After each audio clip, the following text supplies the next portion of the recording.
सुबह से हमार माथा एकदम गरम हो गया। 8 बज गए दिन से आइल बनी हम धान काट के सारा बोझा बांध के अकेले सब गंजले बनी हम बोझा। और अभी तक ले हमरा के ना चाय ले लो सन ना पानी ले लो सन ना कोनो खाए ले गए सन। दू गो भाई के हम पोस के बढ़न कैनी कि हमरा के समय पटिह सन इन्हीं के हम आगे ले जाई का हम आगे ले जाई। माई बाबू इन्हीं के हती हती रहन तबे छोड़ के चल गई रह। आज हमारा ई दुख के सामना करे के पड़ल ना तो अगर हम जानले रहती कि हमरा संगे आवे वाला समय में आज ये हाल होई हम अपन काल शादी कर ले रहती। हमारा आधा कपार के बार झड़ गई हनिए के चक्कर में। बताई अभी तक ना आइल सन। करे भैया काहे बैठल बड़ा? तोरा बैठल लौकतनी हमरे हाँ तोरा बैठल हम लौकतनी साला सुबह से हम धान काट कर के अकेले मरतनी रे। हो जाए सारा धान गजने का करता रे मेहर मऊगा। हम गाय के गोबर फेंकत रही। गोबर फेंकत रहो? अरे साला काहे जा झूठ बोलले बड़े। सुबह से हमारा पेट में ज्यादा गुदगुदी भइल बा खइला बिना हम तो पता नहीं है जा तोहनी के छोटी छोटी रहसन तो बताओ तोहनी के हम पोस पाल के होते कोई नहीं खाती। अब तड़े खलिया हाथ लेके बरे साला मेहर मऊगा 8 बजे दिन तक सुता तड़े घर में का मरवाओ तो खरवा। हां गाय के गोबर फेंकल हई साला इहे काम होई रे। गोबर फेंके में तोरा 10-11 दिन बज गई रे। उ कहां बा छोटन किए रे? उ गइल बटो कोचिंग गइल बा। हां कि घूमे गइल होई। अच्छा छाव दे गाना गावत रे।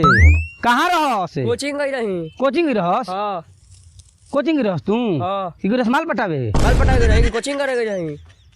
एंटीबायोटिक लेके फोन करी। फोन करता करा के फोन कर तोरो बतिया हम सुन ले कर तो सुनिए लेनी ये हमरा के जन करता तो ठीक बा।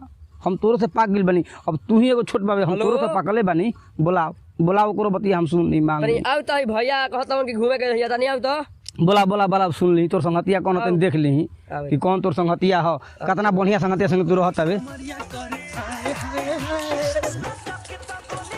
हई बताओ इहे तोर संगतिया हो? गोड़ लगती खुश रह का रे बच्चो अइला हवे मुंबई से ई गांव घर के लेकिन के बिगाड़े खाती। हां बिगाड़ी जब संगे तो पढ़े गई रही माइटी के परीक्षा की कितना तू पढ़े वाला हम जानत नहीं तहरा बारे में जान लो। अब हई का गरीब के लइका के लागल बड़ा बर्बाद करे पर साला देख बहुत दुख से तोरा के हम पोस पाल के बहन के ले रही। हई साला के बियाह कइनी तो मेहर माउगे निकल गई। ये अपना मेहरानू के चक्कर में 11 बजे आइल हो और तू माल पटावे के चक्कर में आवत 11 बजे खलिए हाथ आइल हवे खाना उना हाल कइल बड़े। भौजी सुतल बाली का रे मेहर मौगा का कहता? झूठ बोलता तो कबे घूमे गई रहे।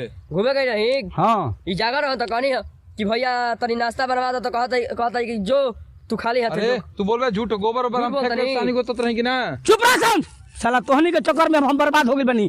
आपस में जाके दोनों के ताल में सब एके बा ए जाके हमरा भी खाली भूमिका बनाओ तो तोहनी के हैं और बीच में रिकॉर्डिंग करते घर के झगड़ा हबलो मत सारा तोर मुंबई वाला हम गाड़ी में धास के निकाल देते हबलो मत।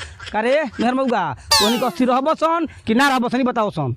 हम तो भैया कुछ नहीं कर हम पढ़े गई रही। पढ़े गिरह से हम जानते हैं कि तू का कर गिरबा तू माल पटावे तबे आ तू दिन में मेहरान भी सुतत तबे।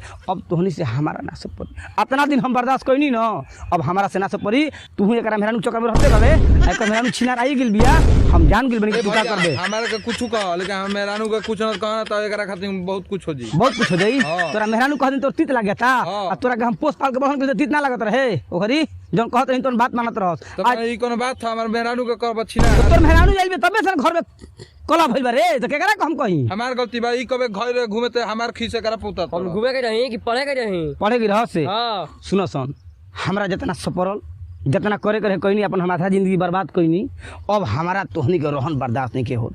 हम खेत काट के हम अपन खेत पर जान दी रे सुबह से तू अइले खलिए हाथे रे तू अइले साला खलिए हाथे रे हम प्राण देव हाय तो कुछ ना कले हम तो गाय के गोबरो फेंक साला चुप रह तू जबरा साला का हमें रान पर देलो सनो हाथ ना उठा ना हमारा भाई से कोनो मोह नहीं के ना मोह नहीं के भाई छोटे भाई तो हमारा हाथ जोड़ता नहीं हम हाथ ना उठाइब हम हाथ जोड़ लेनी गलती हो गई हम तोहनी के गोल पर गिरे तनी हम काट गए तोहनी के बंटवारा अब क के अब ना मानो ऐसे बोल देबा कोई के तो देखे हमने कुछ नहीं के बोले के हम जान दे बनी मेहर माऊ हो गेल बाबे अब तो आज मेहरानू के बस हुआ बारे बुरा हो जी जाय दे चुप रह सन काल तोहनी के हम बंटवारा क के हम काल हम रंडी ले रे अब घर में अपन हम रंडी रखब आ तब देख दे तू हमर का करब हम साला तोहनी के खइला बिना रोड पर तोहनी के हम त पा दे भीख मांगबा सन दुनो तब बुझाई कि बोल भाई का कहलन तोहनी के काल होई देखा सन रोड पर ना भीख मांगबा सन त कहिया सर हमार साला हम तो काहो मेहनत करत रही आजो करब तोहनी संगे ना रहब।